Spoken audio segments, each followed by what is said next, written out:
এনসিপির কর্মসূচি ঘিরে হামলা, সংঘর্ষ আর প্রাণহানির পর থমথমে এখন গোপালগঞ্জ শহরে চলছে আইন শৃঙ্খলা বাহিনীর টহল। এদিকে বহিরাগতদের তৎপরতা ঠেকাতে বহাল রয়েছে কারফিউ। তবে কাল সকাল 11টা থেকে দুপুর 2টা পর্যন্ত থাকবে শিথিল। সংঘর্ষের ঘটনায় এখন পর্যন্ত 25 জনকে গ্রেফতার করেছে আইন শৃঙ্খলা বাহিনী। গোপালগঞ্জের প্রধান সড়ক থেকে অলিতে গলিতে সাজোয়া যানের টহল। 22 ঘন্টার কারফিউর চাদরে মোড়া গোপালগঞ্জকে স্বাভাবিক অবস্থায় ফিরিয়ে আনতে এই তোড়জোড় আইনশৃঙ্খলা বাহিনীর। বিধ্বস্ত শহরকে গুছিয়ে আনতে সকাল থেকে চলছে পরিচ্ছন্নতা অভিযান। বুধবার গোপালগঞ্জে এনসিপির সমাবেশ স্থলে আওয়ামী লীগ ও নিষিদ্ধ সংগঠন ছাত্রলীগের হামলার পর হতাহত আর সহিংসতার যে ঘটনা ঘটেছে তা থেকে আবার স্বাভাবিক জীবনযাত্রায় ফেরাতে প্রশাসনের এসব উদ্যোগ সকাল গড়িয়ে মধ্যাহ্ন পর্যন্ত ছিল। জনসাধারণের বাইরে বের হওয়ার নির্দেশনায় কড়াকড়ি থাকলেও অনেকে বের হয়েছেন একান্ত প্রয়োজনে, তাও একরাশ উদ্বেগ উৎকণ্ঠা মাথায় নিয়ে। লোকজন আসলে তো কম, কালকে একটা দুর্ঘটনা ঘটছে, এখানে লোকজন কম আছে।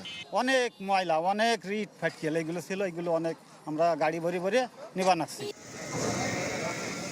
বুধবার লাঠিসোঁটা নিয়ে শত শত মানুষ হামলে পড়েছিল জেলা কারাগারে। ভাঙচুরের সে দৃশ্য দেখতে ঢাকা থেকে এসেছেন ঊর্ধ্বতনরা। জানানো হয় কারাগারের নিরাপত্তা বাড়ানো হয়েছে। আমাদের যে ইন্টেলিজেন্স রিপোর্ট ছিল সেটার ভিত্তিতে আমরা প্রথম থেকে এখানে ব্যবস্থা নিয়েছি। এছাড়া আমাদের কারারক্ষীদের, তারপরে এখানে যিনি কারার ইনচার্জ হিসাবে আছেন, ওনার সাহসিকতার জন্য আমরা এটা যথেষ্ট পরিমাণে আমরা ট্যাকল করতে পেরেছি। বাট এটা হচ্ছে ভেতরের পার্টটুকু, বাইরের পার্টটুকু আমাদের জন্য অলমোস্ট আনটেনেবল হয়ে যাচ্ছিল যদি এখানে আমাদের সেনাবাহিনী, পরবর্তীতে বিজিবি এবং পুলিশরা এসে সহায়তা না করত।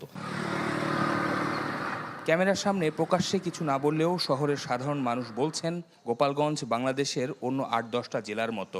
একটি দলের তকমা নিতে নারাজ তারা। বিকেলে সার্বিক পরিস্থিতি নিয়ে বিভাগীয় কমিশনারের নেতৃত্বে বৈঠক হয় জেলা প্রশাসক কার্যালয়ে। পরে সংবাদ সম্মেলনে কারফিউ বাড়ানোর সময়সীমা ঘোষণা করা হয়। সার্বিকভাবে যাতে আর পরিস্থিতির অবনতি না ঘটে, এই জন্য আমরা যে কারফিউটা ছিল সেটা আমরা কন্টিনিউ করার সিদ্ধান্ত নেওয়া হয়েছে এবং আগামীকালকে 11টা পর্যন্ত কারফিউ থাকবে, 11টা থেকে 2টা পর্যন্ত শিথিল থাকবে, তারপর আবার সিদ্ধান্ত দেওয়া হবে কালকে। যারা নৈরাজ্য করবে তাদের বিরুদ্ধে কঠোর ব্যবস্থা নেওয়ার হুঁশিয়ারি পুলিশের। যারা দুষ্কৃতিকারী রয়েছেন, যারা এই গতকালকে এই অনাকাঙ্ক্ষিত ঘটনার পিছনে যারা জড়িত ছিলেন, তাদেরকে আমরা অবশ্যই আইনের আওতায় আনবো, এটা অব্যাহত থাকবে।